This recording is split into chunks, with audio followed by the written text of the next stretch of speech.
Now here's your host, Jason Voorhees and Aaron Savage. Oh, yeah! Hello, everybody, and welcome to another edition of the Sports and Metal Podcast.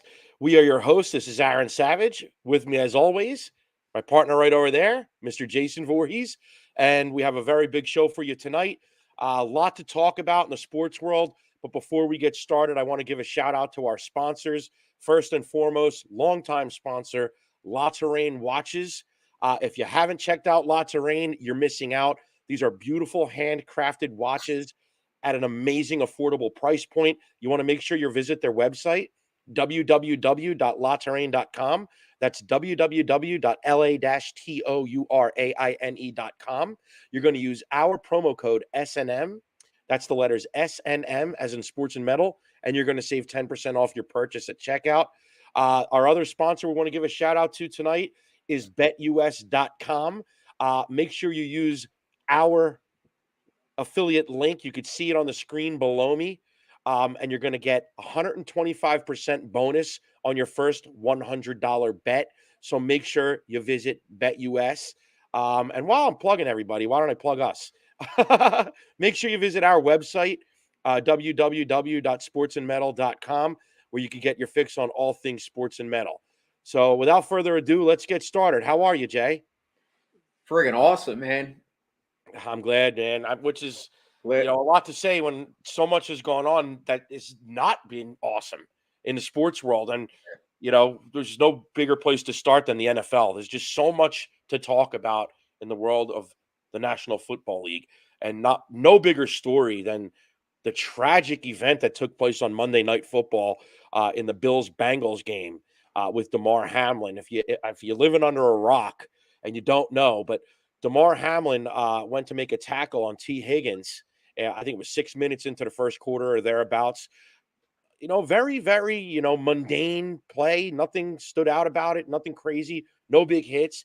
But, basically, Hamlin tackles Higgins. Higgins' helmet did hit Hamlin's chest. It didn't look terribly hard, but it did make contact with his chest. They go down. Hamlin gets back up, and for that split second, he seemed fine. Then he drops right back to the turf. Clearly, before now we know he went into cardiac arrest, but when you were watching it in real time, you really could tell that it was it looked like a heart attack. And it looks like something that, you always think of it more as a baseball injury. You always hear about these kids in Little League, that get a fastball to the chest and they go into cardiac arrest. And it's scary because you hear these tragic stories of a lot of kids that die. And that's what this looked like. It's such an unusual football injury, Jay, right? I mean, yeah, my first thought was like, what is going on? And then you see them doing CPR and it's crazy because I have personal experience with CPR. I actually saved a kid's life. And watching this, automatically just brought me back to that moment. It's crazy how these things do that in real time. And, obviously, thank God Damar is okay. News came out today that he was on FaceTime with his team and basically told him that he loves them. And, he's been able to talk to his family. So, considering where we were on Monday and where we're at right now, it's like, it's a miracle. It is a miracle. And listen, he's not out of the woods yet. No. We're just getting, second, third hand reports. He's not out of the woods, but what we're hearing is phenomenal. Because listen, when the guy is, getting CPR for 9 minutes, you think of lack of oxygen to the brain. I'll tell you, this NFL season has been so crazy, Jay. Obviously we have our fantasy football league that you and I are in together.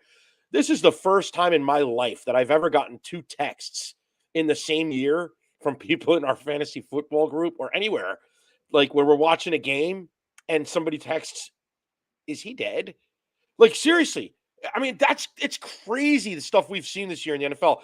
The Tua game is the other one I'm referring to, which also involved the Cincinnati Bengals. The Dolphin game when Tua, went into that fencing position when he got concussed.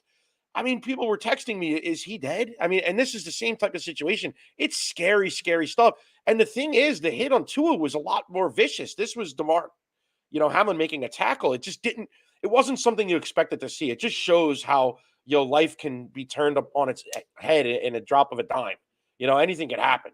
It's scary when you think of life. I mean, this kid's 24 years old, and a world class athlete. You would never expect something like this to happen. And if it is it's like cordis something. I forget the scientific term, but it's basically when you get like a compression to the chest or an impact to the chest at the exact moment, on a particular part of your heartbeat, and it creates like an electrical impulse or interferes with the electrical impulse of the heart. Again, I'm not a doctor, so don't hold me to what I'm saying, but something along those lines where it's like a 1 in a million chance that it like messes with the electrical pulse of your heart and throws it off, and you can go into cardiac arrest.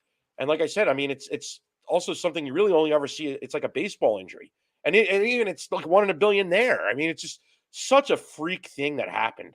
For all the talk we talk about the NFL with concussions and all the rule changes and this and that, this was something that was not something that could be prevented.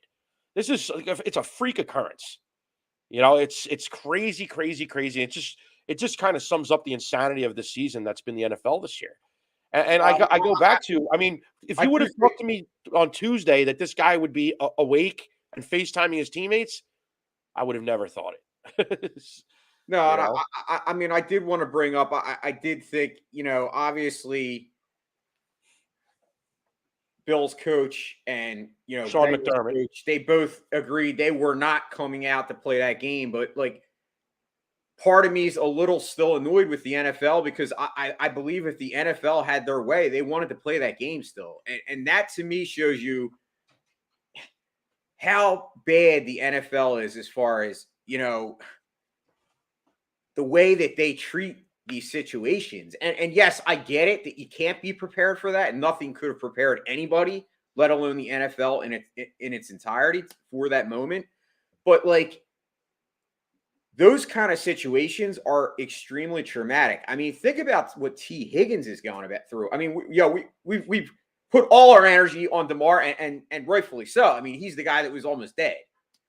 But like T. Higgins, like, the guilt and the amount of, criticism that he was getting from not only people on the internet and social media, but like even certain media personalities. Well, I'm lucky. I didn't see any of that criticism. Maybe I was in a bubble. I didn't see it.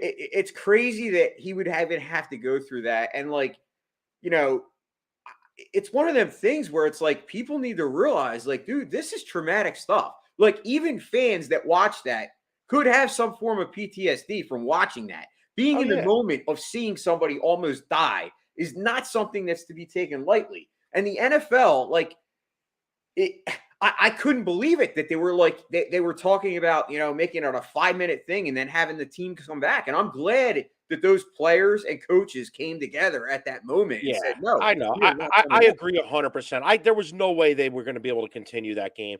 I mean, I'd like to give the NFL the benefit of the doubt. I always like to give people the benefit of the doubt, like that maybe they didn't realize the gravity of the situation when it first was transpiring in real time, when you first heard that they were considering continuing with the game. I don't think maybe they understood the gravity of it. And then once it became clear what was going on, they realized, hell no, we can't go on. And then obviously then when the coaches and players, spoke up as well. So I'll give everybody, I hate this world that we live in where everything's finger pointing. So I'm not going to go there.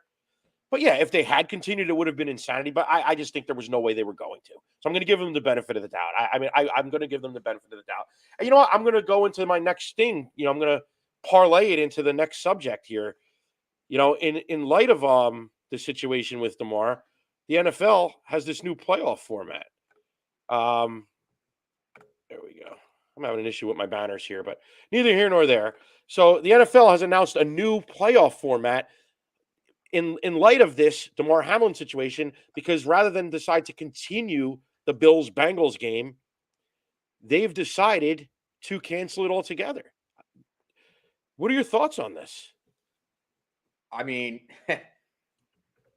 I think it's totally ridiculous the way that they're going about it. Like, I saw the different ideas that the NFL proposed, and I think, the Bengals coach, I'm drawing a blank. I always draw a blank about his name. The Bengals coach, Zach Taylor?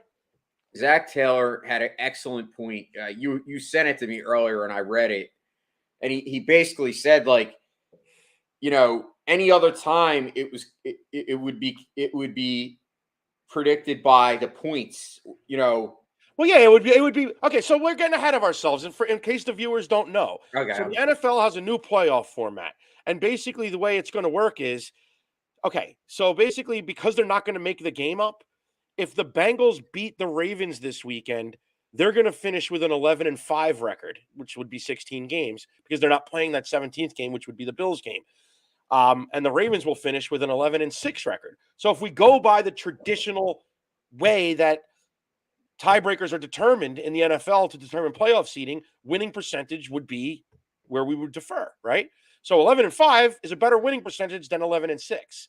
So based on that, if we're not going to play the game, if we're not going to make up the Bills-Bengals game now, the Bengals, you would think, would have the automatic, advantage based on winning percentage. But they're not going to do that. They're going to determine the wild card destination by a coin flip. So basically, even though the Bengals are going to have a better record if they beat the Ravens this weekend, they're not going to have destiny in their own hands. It's going to be determined by a coin flip, like as if it was a tie, which is crazy. So yeah, let's go back here. The NFL announced 1-year only alterations to the AFC playoffs on Friday afternoon in the wake of the Damar Hamlin injury and canceled game in Cincinnati. The league announcement itself is word soup, but the gist of it is the AFC Championship game could be played at a neutral site based on the AFC's final standings. And, credit to Chris Mason here from masslive.com. I'm reading his article here. So here are the scenarios for that in layman's terms. Buffalo and Kansas City win this weekend. Buffalo and Kansas City play in the AFC Championship game at a neutral site. Buffalo and Kansas City lose this weekend, and Cincinnati loses or ties. Again, Buffalo and Kansas City play the AFC Championship game at a neutral site. Buffalo and Kansas City lose and Cincinnati wins. Buffalo or Cincinnati play Kansas City at an AFC Championship neutral site. However, there's another measure that's sure to irritate the 11-4 Bengals, which is the aforementioned what we were just talking about.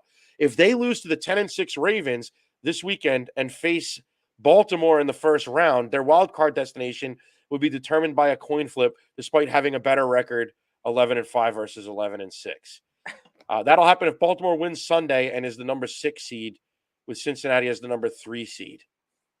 It's very convoluted, bottom line. And you know what? I mean, just like we said, it would have made no sense to continue that game that night. That was an impossibility. I think now, we're getting toward a week. Damar Hamlin is recovering. Life happens. There's still a football season that's going to be played. It's not like all the other teams are canceling their games. I think they should make that game up, dude. Aaron. And if they're not going to make it up, then they should determine on winning percentage. But then again, that isn't necessary. Just like it's not fair to do this to the Bengals now with the coin flip, it's not necessarily fair to do it to the Ravens if they don't make the game up, because who's to say what would have happened in that game? And Aaron, I get it. You wanted to give the NFL the benefit of the doubt, but I'm telling you, every single year you see more and more stupidity by the NFL. Like, to me, you had a COVID year where you backed up the playoffs. You expanded playoffs. You pushed things out. This is all about money, Aaron. It's all it is. It's the bottom line, and it's what drives the mentality of the NFL, and that's why it's ridiculous. You are completely screwing two fan bases, two teams that have realistically played superior in that league. Well, now, again, I have to play devil's advocate. Now, I tend to agree the NFL is all about money, but this particular circumstance, while I think it's the wrong decision, what makes this decision about money? Honest question. Because they're worried about having to push games out in venues. The major thing is they don't want to screw up the schedule, but like, you could realistically not have that week off between the Super Bowl and that's my point. Wouldn't they make more money making up the Bills-Bengals game? You could either. I don't know if it's about money. I think it's stupidity regardless. I just thought maybe money is not the example here, but it's a mistake. Well, maybe I'm using the wrong. Yeah, it's a mistake. It's a mistake. I just think the NFL is just it just continues to make stupidity like their middle name. It really is. It's because every time I look at it, every time they have a decision, it's always something that's like, why are you doing this? Like, why can't you make the game up? I get it that you didn't want to make it up now. Yeah, exactly. The Damar situation, but now he's progressively getting better. You're going to play week 18 now. Exactly. Why not just skip to let the Bills and Bengals play the following week and then push the playoffs back? It can be done. There's nothing that says it can't be done. After we got through COVID with all the rescheduling, this is what I mean. No fans in the stands. I mean, anything could be done. Just when you think baseball was bad in baseball and how they handle situations, it's like the NFL says, "Hold my beer." It's like, yeah, you're right. You're right. Anyway, let's continue with some more NFL talk. I mean, it was like bigger news before Damar Hamlin, but it's still big news that's worth talking about. My Miami Dolphins, Jay. I mean, we have to talk about it. I know you're an Eagles fan, but this is like such a big story. I feel like we just have to talk about it. How can the Dolphins have gone from 8-3 and the number one seed in the AFC to facing an 8-9 season if they lose this weekend to the Jets, looking out, not making the playoffs? Dude, it's an epic collapse. I mean, it's crazy to me. And look, let's be honest. A lot of it has to do with the Tua injuries, the concussions. They did have the losing streak. It started when Tua was playing. But let's be honest, the Bills game was epic. They easily could have won that game. And, a couple of calls go a different way. They probably do win the game in Buffalo. They just played like shit against the Chargers. So sometimes teams lay an egg. You chalk that one up. They lost to a very good Niners team. You can't fault them for that. But then it was the Packers loss that really was the run. That was the one of all the losses that was like, wow, they should have destroyed the Packers. And they were. They were on a play. They were about to blow the Packers out. I think they were about to take a 27-7 lead or something at the half when Mostert fumbled, right? So now you lose that touchdown because they were right about the score going into the half. And then the Packers got points off of that. Now, granted, it's been 2 weeks, so I might be forgetting a little bit of the detail here. But the Packers get points off of that. And the whole trajectory of the game changed from there. And then the Dolphins still had a chance to win the game late. But, again, here we are. Tua is out now, going on 2 weeks with another concussion because he fell on his head again in that game. He threw the 3 late picks that basically sealed Miami's fate against the Packers. And, looking back in defense of Tua, I think obviously now, we didn't know then, but now we realize he was playing with a concussion for that last drive, those last couple drives when he had the terrible throws, because he was playing great up until that point. Then it was like, what is he doing? Like those interceptions, Jay, were so bad that it was like watching a rookie in his first game. Like you would not have expected somebody that's in their third year in the pros to be throwing those interceptions. They were embarrassingly bad. But then in the post game, when they asked Tua about it, he said on the one, he goes, I may have called the wrong play. So obviously the way Tua couldn't even remember the plays, that's when they started questioning that maybe he was concussed, which he was, obviously. So we'll give him a little pass on that as far as Tua goes. But, there's so much more to it. There's like, dude, Dolphins, they have games where they're gashing opponents for 5, 6, 7 yards per carry. And then on 3rd and 2, 3rd and 1, they're calling throw plays. When all you do is got to get 1 yard, run the ball. Like Mike McDaniel, what are you doing? And I love the guy. He's been a great addition. He's been a great coach. But this losing streak kind of exposed him for the rookie coach that he is, because it's like the things that were working early, when they stop working, you need to adjust. And he hasn't. And so there's just been so much between the Tua concussions, the play calling from McDaniel, a couple of bad calls, the injuries. Obviously, they also played the last game without Taron Armstead, without Bradley Chubb, without Xavier Howard, which was another big issue that I had against the Patriots last weekend. You're playing your biggest game to the year at this point because the Jets lost. So all you needed to do was win, and you're in the playoffs last week, right? Without Tua, keep in mind, Tua was hurt. So, again, Teddy Bridgewater started this game. How many games have we had our second and third string quarterback out there? But we still had a chance to win this game. But you have 3 superstars that warm up before the game, all with questionable tags. Not one plays the game. I have a problem with that too, Jay. These are the guys you're paying to show up when you need them the most. Now, I get it. Guys get hurt. We're talking about injuries today, right? I get it. But these guys are good enough to warm up and be game time decisions, and not one says, I'm going to gut it out for my team when we need a win to make the playoffs today. I got a problem with that. I got major issues with a lot of this shit, Jay. And, I want to kind of parlay it into your team a little bit. So we'll do a little NFC talk here, because as bad as the Dolphins have looked when Tua hasn't played, and, we were talking about Tua in the MVP conversation when they were 8-3, so, and then he was hurt again, and, the losing streak, yada, yada. Things change, right? They've changed for Jalen Hurts as far as MVP. That ship has sailed. He was my MVP, but now he's missed a couple of games. And the crazy thing is, dude, the Eagles haven't looked much different than the Dolphins when the Dolphins don't have Tua. The Eagles look very similar without Hurts to the Dolphins without Tua. That's my hot take, dude. Now, Hurts is going to be back this week, but it's much needed, because I'm telling you, the Eagles have not looked good the last couple of weeks. What are your thoughts? I did my Dolphins rant. What are your thoughts on the Eagles with this? I mean, first and foremost, I think you make a valid point. I think Jalen Hurts, I think that's all the more reason why he is the MVP. Obviously, he probably I agree. That's what I had said about Tua, but we both have to concede now. I guess because he missed games, he probably won't get it. However, if he does come back and they do win this game and it gets them,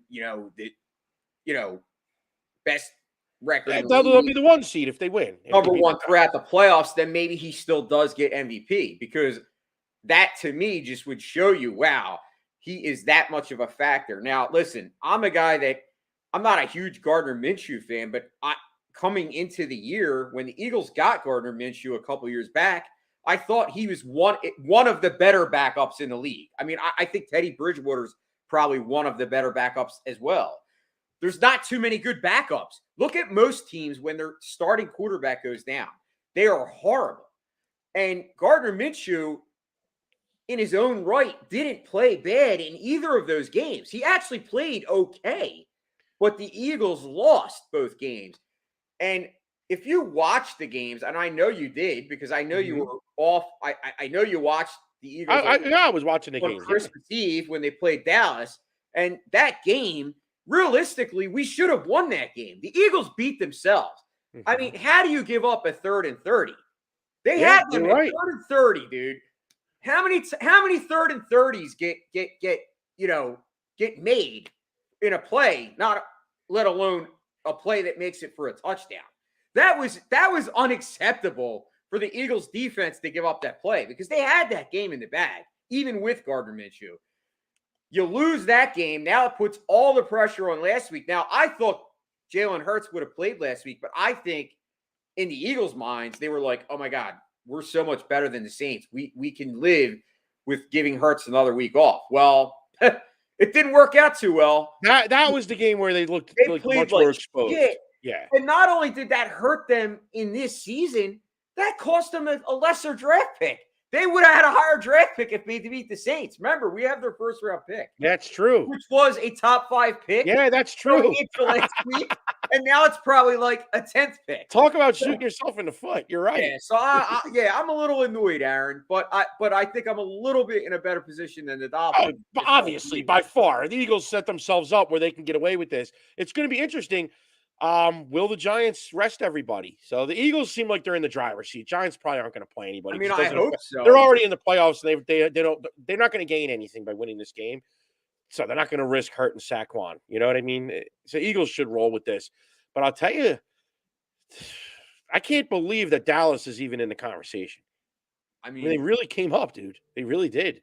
Well, the thing about Dallas is that they've had a good defense for a couple years. I mean, Micah Parsons is one of those players that could be like a generational type player. Like, obviously, it's too early to say that, and I know we threw that term around loosely, but Micah Parsons, he has that like dog mentality to him, and he's a playmaker. And I mean, you think of guys, you look at past guys at that position. Ray Lewis. I mean, obviously, Ray Lewis was a linebacker, but Micah Parsons, even though he's a defensive end, he plays kind of all around the field. He's a guy that rushes the passer. But guys like Michael Strahan, those kind of names, like Micah Parsons is on that level if he continues on the track. He's that kind of player. They have a good defense. The whole thing with Dallas has always been Dak. Dak Prescott in the regular season actually plays very well. It's his playoffs that's very suspect. I think they have one playoff win in like 7 years. It's interesting you're saying this, though. Dak's interceptions, what has he got, 14 interceptions? And he's missed, 4 or 5 games? Woo. I mean, listen, I think Dallas is they're winning on the backs of Tony Pollard and Zeke. I think the team, to me, if you're going to ask, if you asked me today, and I still think the Eagles are superior because I think even though they've lost their last 2, you can't be 13-3 and be a bad team. I mean, no. They beat some very good teams on the Eagles are going to be fine if Hurts is in there. I think the team that scares me the most is the 49ers. I was just going to say, that they're reason, well, and they scare me because they do scare me because they have a great defense. They have the best defense, not a great. They have the best defense in the NFL. And they have a great balanced attack. They're rushing. They added Christian McCaffrey and they got Elijah Mitchell, who was their starter. He's back from injury. So they have a 1-2 punch. And Brock Purdy's playing out of his mind. Now, I saw their coach saying something about maybe, what's his name comes back. I don't know why they would want to bring Jimmy G back. I didn't hear that. Well, yeah, I saw a thing on Twitter. And he said it's a possibility. He could not denying it, but I see no reason the way Purdy's been playing. I just don't get why you would make a change when Purdy's played well. Yeah, you know what? Harkens back to those Patriots. We've seen some comparisons. I mean, we've talked about it. We talked about it last show. And listen, I do think the Niners are the best competition. I look at the Vikings and the Vikings in their wins, they've been dominant. Like every single team that they've beat. They're a Fugazi team. And they did have that comeback win. But remember, the Eagles played them early in the season, and they dominated the Vikings. Yeah, dude, the Vikings are Fugazi. The Dolphins had Minnesota beat with Skylar Thompson as their starting quarterback, and the only reason Miami lost that game was because Jalen Waddle fumbled at the end. That was another one of those games when they lost, when they had 2 out. And another one, I'm not sold on the Vikings at all, dude. I'm not at all. Anyway, why don't we move on a little bit? Another story that, it's kind of like something that's, been a big national story lately, but kind of everything else going on kind of backburnered. But let's talk about it, dude. Carlos Correa, top free agent, MLB. Dude, have you ever seen anything like this? He signed, a 13-year, $350 million deal with the Giants, pending his physical. They get the physical done. Dude, literally, he's dressed. He's in his suit. He's in San Francisco for the press conference to be announced as a Giant when the Giants say, "Ooh, we have a hang up here with your physical." Literally, that's how close he was to being announced as a new member of the team.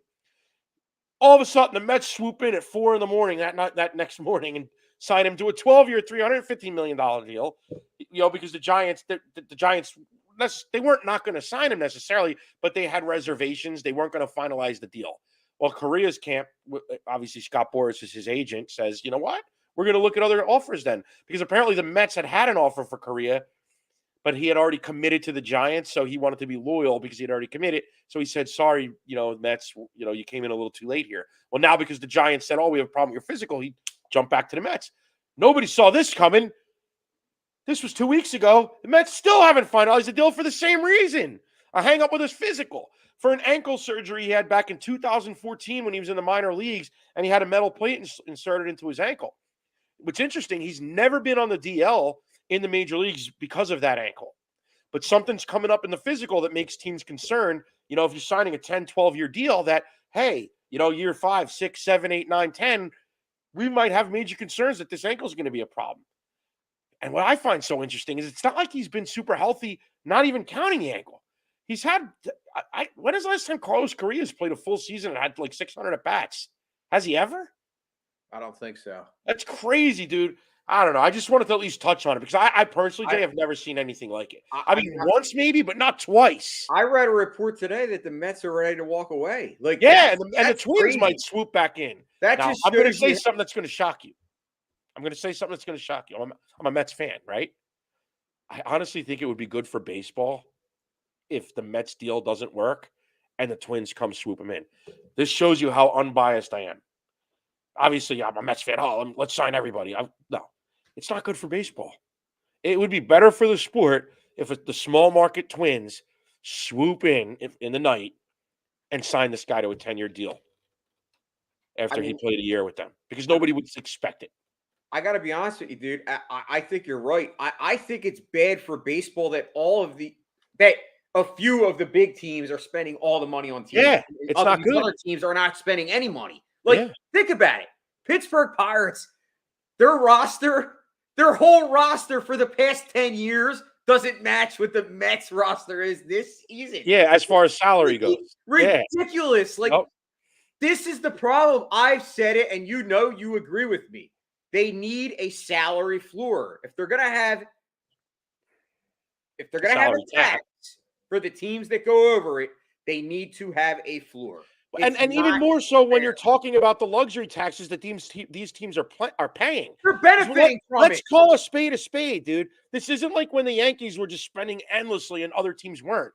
Now you have a number of teams. Now, obviously, the Mets now, this particular year with Steve Cohen under, the new owner, this is his second year owning the team. He's really now starting to put his stamp on it. He's spending in ways we've never seen before.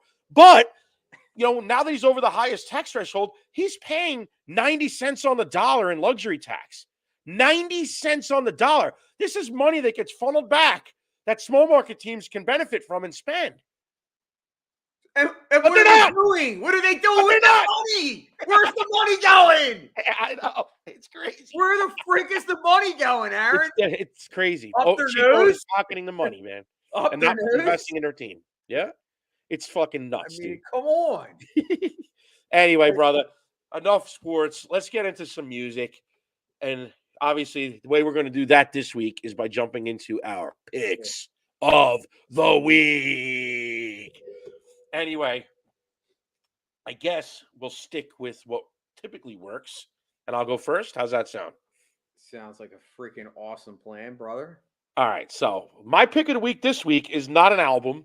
It's actually a concert that took place on December 16th in Los Angeles at the Microsoft Theater, and it was the Metallica Helping Hands concert and auction, and it was to benefit their All Within My Hands Foundation. You might ask, what is All Within My Hands? Again, that's obviously Metallica's foundation. I just said that. They're a nonprofit philanthropic organization created by the members and management of Metallica, dedicated to creating sustainable communities by supporting workforce education, the fight against hunger, and other critical local services.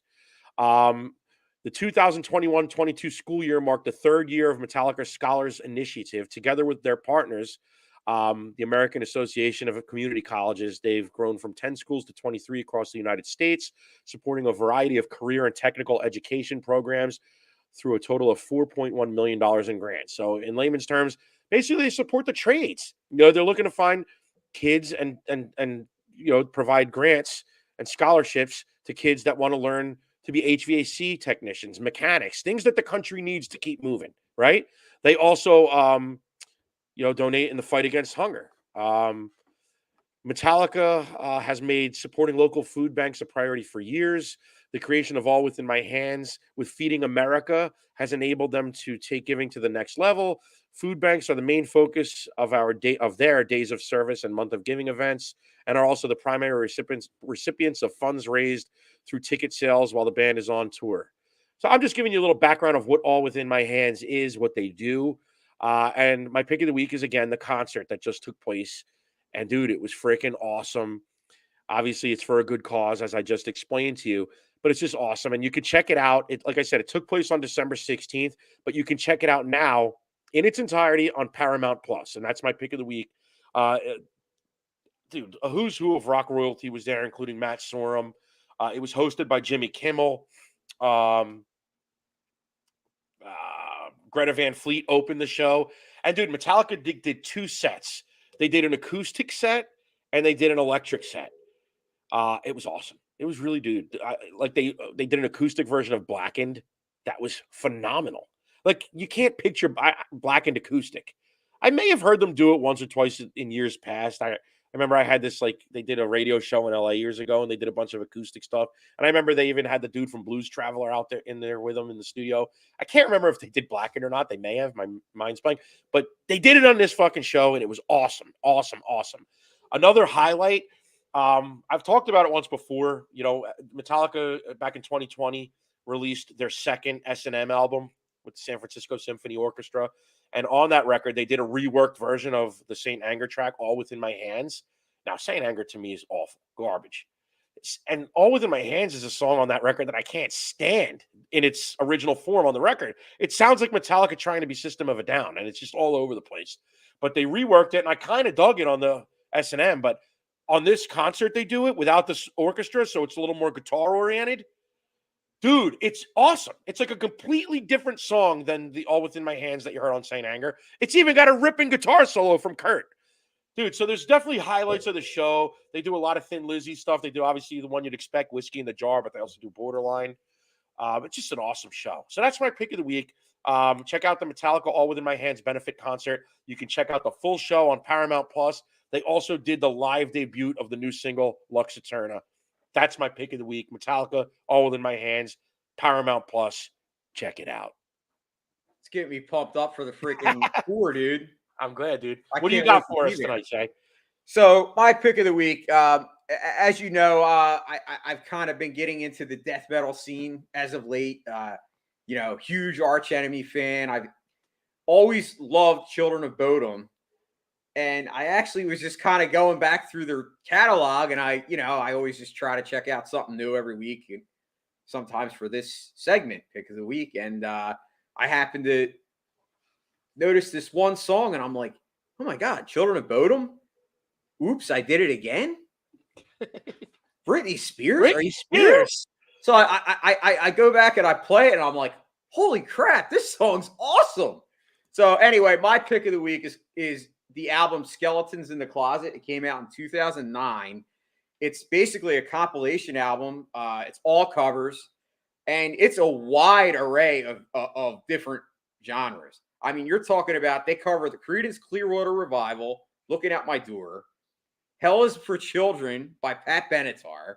I mean, then you got Somebody Put Something in My Drink by the Ramones, which that's like a friggin' punk is, yep. You're a punk guy. Mass Hypnosis by Sepultura. So you got a little bit of, hardcore metal there. Don't Stop at the Top from the Scorpions. Silent Scream. So you got some Slayer in there. She Is Beautiful from Andrew WK. Andrew WK, yep. Like, I mean, this album is just like, it's such a wide range. Like, it's some metal, some like just rock and roll. You got the, Kenny Rogers in the first edition. Just dropped to see what Condition by Condition was in. Bed of Nails from Alice Cooper. That's one of my favorites. Hellion for Blackie Lawless and Wasp. Aces High. Iron and hence the title, Skeletons in the Closet, man. It's all their influence. Rebel Yell.